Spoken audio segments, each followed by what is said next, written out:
Un avion qui pouvait voler plus haut que n'importe quel missile, plus vite que n'importe quel chasseur et disparaître avant même que le radar ne puisse réagir. Les soviétiques riaient. Ils pensaient que l'Amérique bluffait, se vantait, exagérait. Mais bientôt ce rire s'est transformé en quelque chose d'autre. La panique. Parce que ce jet noir d'apparence extraterrestre réécrivait tout ce qu'ils pensaient savoir sur la guerre dans le ciel. C'est l'histoire de la façon dont les soviétiques se sont moqués du SR-71 Blackbird jusqu'à ce qu'ils réalisent qu'il n'y avait rien sur Terre qui pouvait l'arrêter. À la fin des années 1950, les États-Unis avaient un problème. L'avion espion U-2, la fierté de la reconnaissance américaine, a été abattu profondément au-dessus de l'Union soviétique en 1960. Le pilote, Francis Gary Powers, a été capturé. C'était une humiliation mondiale. La preuve que les missiles soviétiques pouvaient désormais atteindre les aéronefs américains, même à des altitudes extrêmes. Cet événement unique a envoyé des ondes de choc à travers la CIA. Si l'Amérique voulait garder un œil sur les développements nucléaires soviétiques, elle avait besoin de quelque chose de plus rapide, plus haut et plus intouchable. Alors, la division secrète Skunk Works de Lockheed a reçu un appel et un défi. Construire un avion si avancé, si rapide qu'aucun missile sur Terre ne pouvait le toucher. Le résultat était le SR-71 Blackbird, un jet qui semblait venir d'un autre monde. Peau en titane noir mat, 2 moteurs massifs qui criaient à travers la stratosphère, capables de croiser à plus de Mach 3, c'est-à-dire 3 fois la vitesse du son, tout en volant plus haut que 85 000 pieds. Mais quand la nouvelle de cet avion espion futuriste a fuité, les soviétiques l'ont rejeté. Leurs ingénieurs et généraux l'ont appelé un avion hollywoodien, rien de plus que de la propagande américaine. Ils croyaient que la physique l'arrêterait, que le titane fondrait, que les pilotes perdraient connaissance, que toute l'idée n'était qu'un autre bluff américain. Ils n'auraient dit pas pu se tromper davantage. Quand le SR-71 a commencé ses missions de reconnaissance au milieu des années 1960, les soviétiques ont commencé à suivre quelque chose d'étrange sur le radar. Un point qui apparaissait se déplaçait plus vite que tout ce qu'ils avaient jamais vu, puis disparaissait dans les airs. Au début, ils ont supposé que c'était un dysfonctionnement, mais bientôt les rapports se sont accumulés. Les stations radars soviétiques de la Baltique à la mer de Barents l'ont confirmé. Un seul aéronef volant à une vitesse inimaginable, traversant à plusieurs reprises près des frontières soviétiques, et pas un seul missile ne pouvait le toucher. Les soviétiques ont mobilisé leurs intercepteurs les plus rapides, le MiG-25 Foxbat. Le MiG-25 a été construit dans un seul but, chasser le Blackbird. Il pouvait voler presque aussi haut et presque aussi vite, mais presque ne suffit pas quand votre cible est le SR-71. Le MiG-25 pouvait atteindre Mach 2,8 dans une course directe, mais il ne pouvait pas le maintenir. Si les pilotes essayaient, leur moteur surchauffait, se déformait et risquait d'exploser en vol. Les pilotes soviétiques appelaient ces courses des missions suicides. Les missiles n'étaient pas mieux. Les soviétiques ont lancé des dizaines de missiles solaires SA-2 et SA-5 au fil des ans, chaque fois essayant d'attraper l'insaisissable jet américain. Chaque missile a échoué. Le Blackbird les a simplement surpassés, littéralement. Pour les soviétiques, c'était un cauchemar. Chaque fois que le SR-71 passait près de leur espace aérien, ils collectaient des renseignements précieux, des dispositions radars, des sites de missiles, des mouvements de flotte, et il n'y avait rien qu'ils puissent faire. Leur système radar ne pouvait même pas suivre. Le Blackbird était si rapide qu'au moment où le radar s'accrochait, l'avion était déjà parti. Même quand il prédisait de ses routes, la physique ne s'additionnait tout simplement pas. L'air à 85 000 pieds est si mince que les systèmes de guidage des missiles soviétiques ne pouvaient pas s'ajuster correctement. La chaleur générée par le vol à Mach 3 rendait la plupart des cellules instables et les chercheurs de missiles perdaient le verrouillage dans l'air chaud et mince.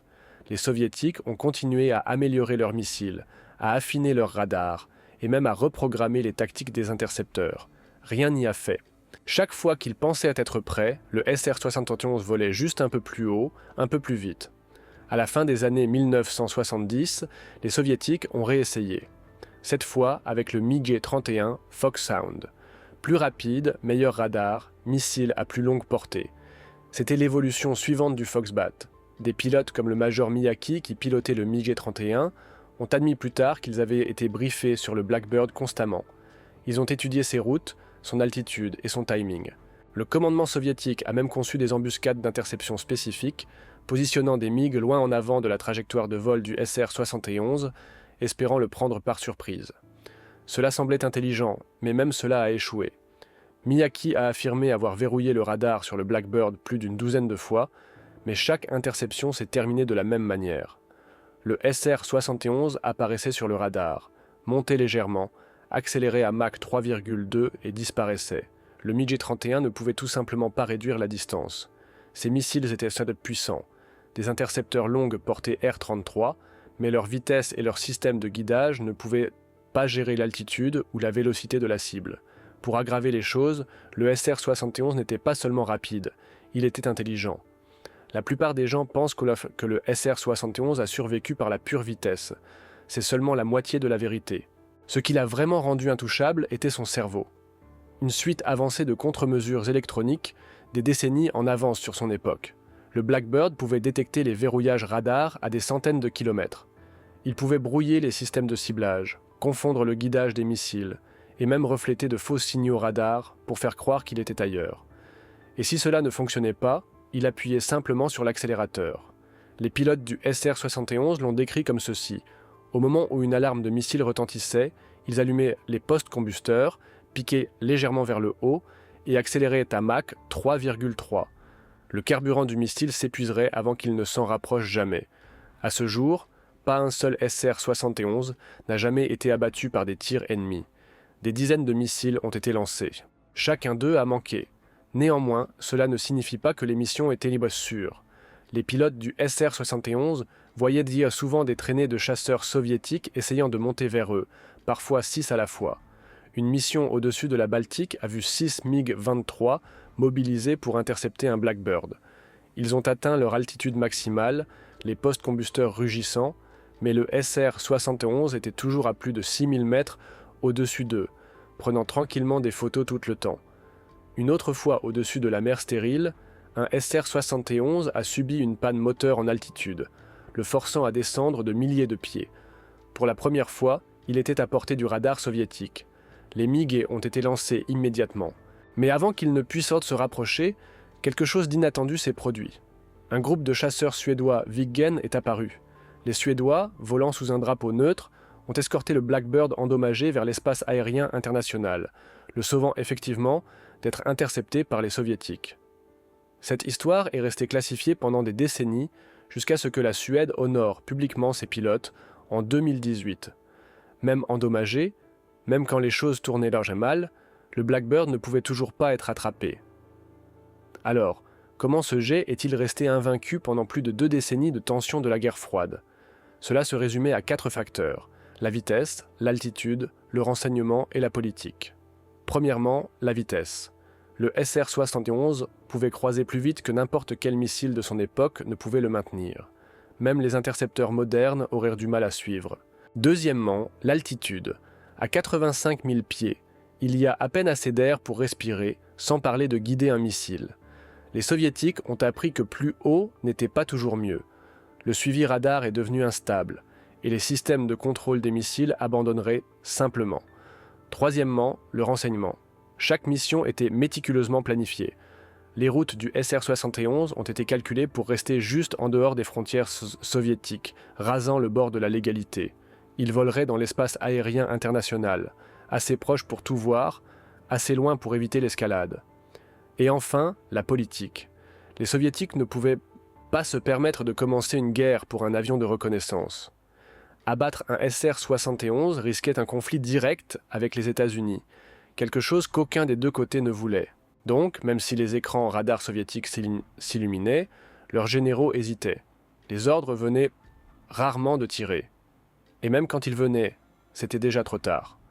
Le Blackbird était parti. Dans les années 1980, le rire avait complètement cessé. Les mêmes ingénieurs soviétiques qui se moquaient du SR-71 dans les années 60 l'étudiaient maintenant obsessivement. Désespérés de construire quelque chose qui pouvait l'égaler, ils ont expérimenté de nouveaux alliages, des moteurs améliorés, des systèmes radars et des missiles. Mais ils n'ont jamais réussi. Un pilote soviétique a dit plus tard « Quand le Blackbird volait, nous ne le chassions pas. Nous l'observions comme nous observions un orage. On ne combat pas la météo, on la respecte simplement. Même le Mi-J-31, l'apogée de la conception des intercepteurs soviétiques, ne pouvait pas le dépasser. Le SR-71 était simplement trop en avance sur son époque, une arme d'information que personne ne pouvait abattre, peu importe à quel point ils essayaient. Et c'était son vrai génie. Il n'avait pas besoin de canons, de bombes ou de missiles. Il a gagné avec la vitesse et la connaissance. Quand le SR-71 a finalement été retiré dans les années 1990, ce n'était pas parce qu'il avait été vaincu. C'était parce que les satellites avaient repris son travail. Mais même aujourd'hui, rien ne l'a vraiment remplacé. Les jets modernes comme le F-22 ou le F-35 sont plus furtifs, mais aucun ne peut voler plus vite que le Blackbird. Même les projets hypersoniques de pointe ont du mal à égaler sa vitesse soutenue. Il reste le seul aéronef à établir plusieurs records mondiaux de vitesse et d'altitude, tous toujours inégalés des décennies plus tard. Pour les soviétiques, c'était un fantôme. Pour ces pilotes, c'était une bête. Et pour l'histoire, il reste la preuve de ce qui se passe quand l'ingénierie humaine dépasse ce que quiconque pensait possible. En fin de compte, le SR-71 Blackbird n'était pas seulement un avion espion. C'était une déclaration volante que la vitesse, l'intelligence et l'innovation pouvaient surpasser même les plus grandes armées. Les soviétiques s'en sont moqués, puis l'ont craint, et finalement l'ont respecté. Parce que parfois, l'arme la plus grande n'est pas celle qui tire en premier.